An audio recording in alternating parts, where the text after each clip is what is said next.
नमस्कार मित्रांनो, मी सदानंद मोरे। आजच्या व्हिडिओमध्ये आपण पाहत आहोत ओझरडे येथील महादेव मंदिर।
हे मंदिर भारतातील महाराष्ट्र राज्यातील सातारा जिल्ह्यात वाई तालुक्यात कृष्णा नदीच्या काठावर ओझरडे या गावात आहे।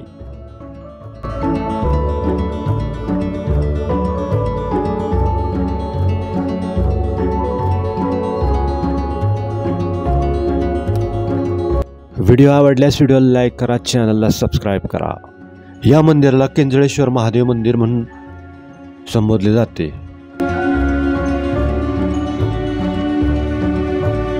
या मंदिराजवळ असणारा पूल कडेगाव आणि ओझरडे या गावांना जोडणारा हा पूल आहे व खाली कृष्णा नदी असून शेजारी हा घाट आहे।